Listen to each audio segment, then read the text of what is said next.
शनि देव को न्याय का देवता कहा जाता है, जो प्रत्येक व्यक्ति को उसके कर्मों के अनुसार फल देते हैं। उनकी दृष्टि इतनी शक्तिशाली है कि वह जीवन को पूरी तरह से बदल सकती है। आज की कहानी बड़ी ही महत्वपूर्ण और रोचक है। आप इस वीडियो को पूरा जरूर सुनना। कहते हैं स्वर्गलोक में एक बार माता लक्ष्मी और शनिदेव में बहस छिड़ गई। लक्ष्मी जी बोली, मैं बड़ी हूँ, और शनिदेव बोले, मैं श्रेष्ठ हूँ। दोनों के बीच जब निर्णय नहीं हो पाया कि दोनों में श्रेष्ठ कौन है, तो उन्होंने धरती लोक पर किसी ईमानदार राजा से अपना फैसला कराने का निश्चय किया। उन दिनों धरती पर प्रयागराज में एक श्रीवत्स नाम के राजा रहते थे। वे अपने न्याय के लिए दूर दूर तक प्रसिद्ध थे। शनिदेव और माता लक्ष्मी राजा श्रीवत्स के पास गए और झगड़े की वजह बताई कि हम दोनों में यह सिद्ध नहीं हो पा रहा कि श्रेष्ठ कौन है। कृपया आप ही हमारा निर्णय कर दें। शनिदेव और माता लक्ष्मी की बात सुनकर राजा श्रीवत्स बहुत बड़े संकट में फंस गए कि दोनों में किसको बड़ा कहा जाए। यदि शनिदेव को बड़ा बता दिया तो माता लक्ष्मी रुष्ट हो जाएंगी, और लक्ष्मी रुष्ट हो गई तो हमारे राज्य की सारी धन संपत्ति नष्ट हो जाएगी। यदि शनिदेव को रुष्ट कर दिया तो शनिदेव अपने कोप से नष्ट भ्रष्ट कर डालेंगे। राजा जब किसी नतीजे पर नहीं पहुंचे तो शनिदेव और लक्ष्मी जी उन्हें 1 माह का समय देकर चले गए और कहा, हम 1 मास बाद आएंगे, तब तक तुम खूब सोच विचार कर लो। उनके जाने के बाद राजा की रातों की नींद हराम हो गई। वे हर क्षण इसी बात को लेकर सोचकर चिंतित रहने लगे कि 1 माह के बाद जब शनिदेव और माता लक्ष्मी आएंगे तो वो किसे श्रेष्ठ बताएंगे, क्या निर्णय देंगे। उनके सामने परिस्थिति बहुत ही विकट थी। वे जानते थे कि एक को बड़ा बताएंगे तो दूसरा नाराज हो जाएगा और उन पर, उनके राज्य पर बहुत बड़ा संकट आ सकता है। राजा की चित्रांगना नाम की एक पतिव्रता रानी थी।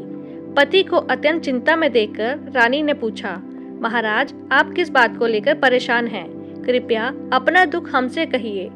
राजा ने अपनी पत्नी को सारा हाल कह सुनाया। रानी ने राजा को एक सुझाव दिया कि देखो, आप अपने मुख से किसी को बड़ा या छोटा मत बताओ। अपनी अपनी जगह दोनों ही श्रेष्ठ हैं। उनके बड़े छोटे का फैसला आप उन्हीं पर छोड़ दो।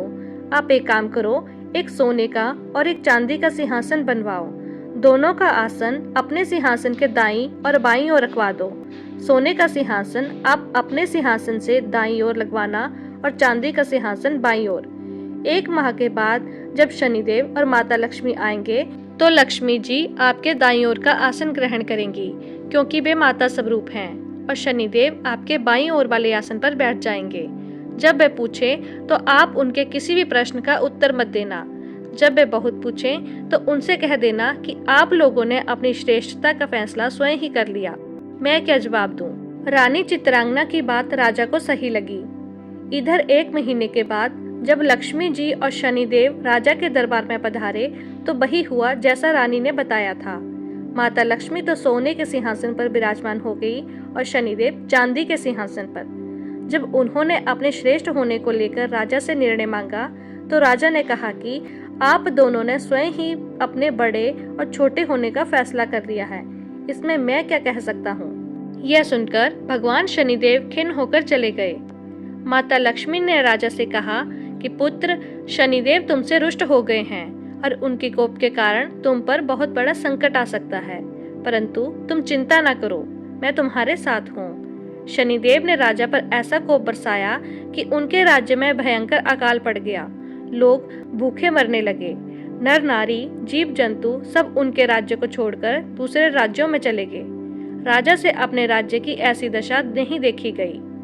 1 वर्ष के बाद उन्होंने अपने राज्य को छोड़ने का फैसला कर लिया। अब वे अपनी पत्नी चित्रांगना को साथ लेकर घर से निकल पड़े। एक पोटली में उन्होंने हीरे जवाहरात लेकर कुछ जेवर आभूषण बांध लिए। सोचा, जहाँ रहेंगे वहाँ विपत्ति में काम आएंगे, इन्हें बेचकर हम अपना गुजारा कर लेंगे। राजा रानी घर से निकले ही थे कि उसी समय भयंकर आंधी तूफान आ गया। चारों तरफ अंधकार छा गया। वे उस अंधेरे के कारण रास्ता भटक गए। समझ में नहीं आ रहा था कि कहाँ जाएं। तब माता लक्ष्मी एक छोटी सी कन्या का रूप धारण करके आती हैं और लालटेन की सहायता से उन्हें एक नदी के किनारे पहुंचा देती हैं। नदी पर छोड़कर माता लक्ष्मी वहां से चली गईं। अब उनके आगे समस्या यह थी कि नदी को पार कैसे किया जाए। यह भी सोच ही रहे थे कि उसी समय शनिदेव एक नाविक का रूप बनाकर नाव लेकर उसी किनारे जा पहुंचे जहां राजा रानी खड़े थे। राजा ने नाविक से नदी के उस पार जाने का आग्रह किया। नाविक ने कहा कि देखो भाई, हम तुम्हें उस पार तो पहुंचा देंगे, परंतु हमारी नाव बहुत कमजोर है, इसमें एक बार में एक ही बैठ सकता है। राजा ने कहा, चलो एक एक करके ही उतार दो। अब पहले तो नाविक रानी को उस पार पहुंचा आया, फिर राजा को ले गया। तीसरी बार में उस नाविक ने राजा की धन की पोटली रख ली, लेकिन वह नाविक तो स्वयं शनिदेव थे, इसलिए वे धन की पोटली लेकर नदी के बीचों बीच से ही गायब हो गए। अब उनके पास जो भी धन था वो नहीं रहा। भोजन का संकट खड़ा हो गया। राजा बड़ा ही धीरवान था। भगवान की इच्छा समझकर वहां से वे आगे चल दिया। चलते चलते वो एक गांव में पहुंचा। उस गांव के लोग जंगल की लकड़ी काटकर उन्हें बेचते थे। राजा भी अपनी रानी के साथ उसी गांव में रहने लगा और लकड़ी बेचकर अपना गुजारा करने लगा। लक्ष्मी जी की कृपा से उसे जंगल में चंदन का बाग मिल गया। राजा ने चंदन की लकड़ियों को बेचकर काफी पैसा कमा लिया। अब तो उसका जीवन बड़े ही सुखपूर्वक से बीतने लगा। राजा और रानी को सुख चैन में देखकर शनिदेव ने एक नई चाल चल दी। एक सौदागर था जो उस गांव में चंदन की लकड़ी भरकर दूसरे राज्यों में ले जाया करता था। आज उसका जहाज उस नदी के किनारे पर ही फंस गया। उसने जहाज को चलाने का बहुत प्रयास किया, पर वह जहाज तो टस से मस नहीं हुआ। सौदागर के समझ में नहीं आ रहा था कि वो क्या करे। तभी शनिदेव ने एक ब्राह्मण का रूप बनाकर उस सौदागर के पास गए और बोले, सौदागर, तेरा जहाज तो चल जाएगा यदि कोई पतिव्रता स्त्री तेरे जहाज में हाथ लगा दे। सौदागर ने वैसा ही किया। पूरे गांव की स्त्रियों को बुलाया, सबने जहाज को छुआ, पर जहाज फिर भी नहीं चला। किसी ने बताया कि गांव में अभी भी एक स्त्री बाकी रह गई है जो यहाँ नहीं आई। सौदागर स्वयं चलकर उसके घर गया। वो स्त्री और कोई नहीं, रानी चित्रांगना थी। सौदागर ने जब रानी के पास निमंत्रण भेजा तो रानी ने वहां जाने से इनकार कर दिया और कहा कि इस समय मेरे पति जंगल में लकड़ी काटने गए हैं, मैं तुम्हारे जहाज के पास नहीं जा सकती। सौदागर के आदमी ने जब वापस जाकर उसकी सारी बात बता दी, सौदागर समझ गया कि यही औरत पतिव्रता है और यही उसके जहाज को निकाल सकती है। वह शाम को फिर उसके घर गया। उस समय श्रीवत्स घर पर ही थे, इसलिए उसने निमंत्रण स्वीकार कर लिया। जब सौदागर ने राजा और रानी से कहा कि वह जहाज को छू दें जिससे कि वह निकल सके, तो रानी ने अपने पति के कहने पर जहाज को छू दिया और जहाज हिलने लगा। यह देखकर सौदागर के मन में पाप जागा कि क्यों ना हो मैं इसको अपने साथ ले चलूं। यह सुंदर भी है और यदि मेरे जहाज कहीं फंस जाए तो इसे छूकर मैं निकलवा भी लूंगा। यह सोचते ही उसने चित्रांगना को अपने साथ खींच लिया और जहाज लेकर चल दिया। श्रीवत्स चिल्लाता रह गया, परंतु उस समय तक जहाज काफी दूर जा चुका था। रानी अत्यंत रूपवती थी। उसको देखकर सौदागर के मन में पाप आ गया। उसको अपनी पत्नी बनाने की इच्छा करने लगा। रानी ने सौदागर की छेड़छाड़ से तंग आकर सूर्य देवता से प्रार्थना की कि उसको अपनी सती की रक्षा करने के लिए कोड़ दे दे। उसकी प्रार्थना सुनकर भगवान सूर्य ने उसी समय रानी के शरीर में कोड़ दे दिया। वो एकदम से कुरूप रूप वाली हो गई। उसके कुरूप शरीर को देखकर सौदागर उसके पास नहीं जाता था, पर हमेशा अपने साथ रखता। इधर राजा रोते बिलखते नदी के किनारे से चल पड़े। वे उसी उम्मीद में थे कि यदि जहाज उस तरफ से गुजरा तो वह अपनी पत्नी को छुड़ा लेंगे। आखिर उसको जहाज का कहीं पता नहीं चला, तो वे नदी के किनारे आश्रम के साधुओं के साथ रहने लगे। अब तो राजा वहां पर साधुओं की सेवा करता था, उनकी गायों को चराता था और गायों के गोबर से उपले बनाता था। वो उपले लक्ष्मी जी की कृपा से सोने के बन जाते थे। इस प्रकार कुछ ही दिनों में उसके पास ढेर सारी सोने की ईंटें हो गई। एक दिन वही सौदागर जो राजा की पत्नी को ले गया था, उसका जहाज उसी नदी पर आ गया। राजा ने सौदागर को पहचान लिया और उसने सौदागर को ईंट दिखाकर कहा, यदि सौदागर उसको साथ ले चले तो वह सोने की ईंटें भी सौदागर को दे देगा। सौदागर ने राजा को पहचान तो लिया था, परंतु सोने की ईंटों के लालच में उसे अपने पास बिठा लिया। ईंटों को भी जहाज में भरवा लिया। जब जहाज चल पड़ा तो सौदागर ने राजा को नदी में फेंकवा दिया। राजा की चीख पुकार राजा की रानी ने सुन ली और उसने तुरंत एक तकिया जल में फेंक दिया। उस तकिए के सहारे से राजा एक पुल तक पहुंच गया, जहां आते जाते जहाजों से चुंगी ली जाती थी। राजा को वहां के लोगों ने निकाल लिया। उन लोगों ने राजा से पूछा कि वह कौन है और कहां से आया है। तो राजा ने कहा कि वह एक अत्यंत दुखी आदमी है, उसका सब कुछ लुट गया, उसके पास कुछ नहीं बचा है।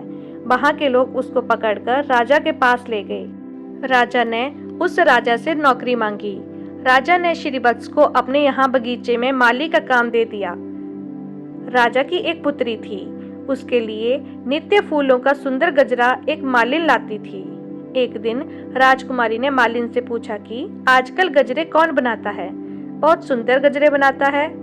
मालिन ने राजकुमारी को बताया कि एक नौकर नया आया है जो बड़े ही सुंदर गजरे बनाता है। राजकुमारी ने उस नौकर को देखने की इच्छा जताई। जब उसने राजा को देखा तो वह उस पर मोहित हो गई और राजा से विवाह करने की जिद ठान ली।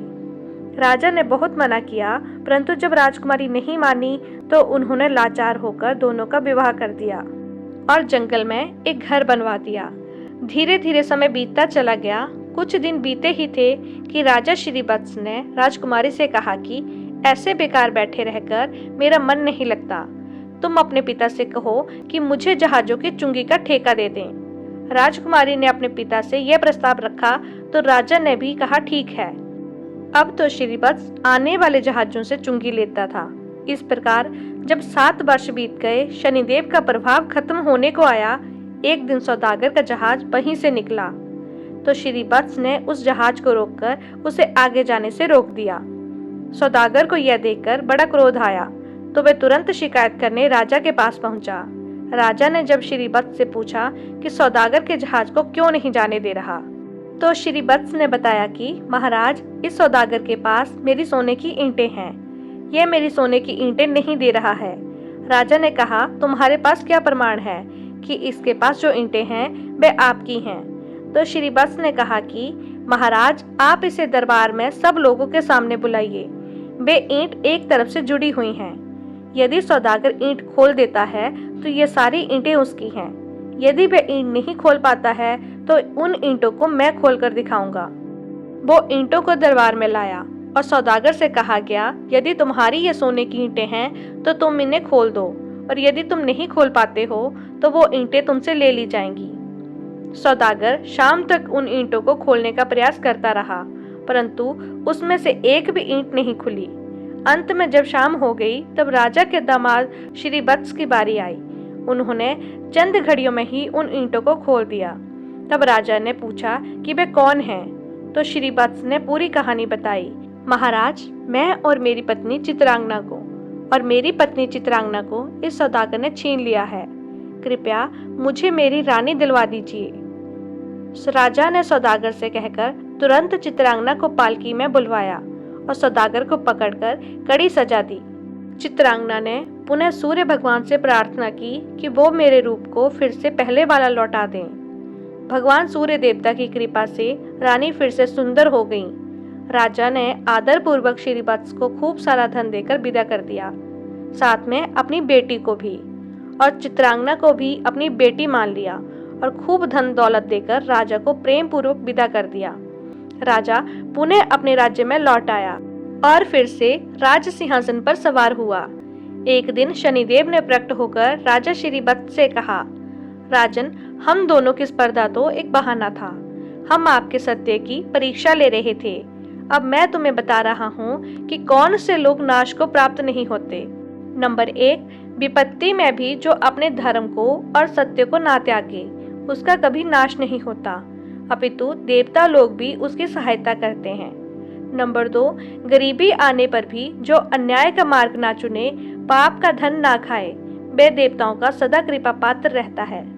मैं उसका कभी बुरा नहीं करता, अपितु उस पर लक्ष्मी की कृपा सदैव बनी रहती है। नंबर 3, धन संपदा पाकर भी जो अभिमान न करे, वृद्ध और गुरुजनों का, दीनहीनों का जो अपमान न करे, मैं उसका कभी बुरा नहीं करता, अपितु उसकी सहायता ही करता हूँ। मेरी कृपा से लोग पल मात्र में धनवान बन जाते हैं और पल मात्र में कंगाल बन जाते हैं। जाओ, मेरे वरदान से तुम्हारा राज्य फिर से संपन्न हो जाएगा, धन दौलत से, धन धान्य से संपन्न हो जाएगा, तुम्हारी प्रजा खुशहाल हो जाएगी और कभी दुख दरिद्रता तुम पर नहीं आएगी। राजा को वरदान देकर शनिदेव और माता लक्ष्मी वहां से चले गए और राजा का राज्य फिर से धन संपदा से भर गया। वीडियो अच्छी लगी हो तो इसे लाइक करें, चैनल को सब्सक्राइब करें और कमेंट बॉक्स में जय शनिदेव लिखना ना भूलें। धन्यवाद।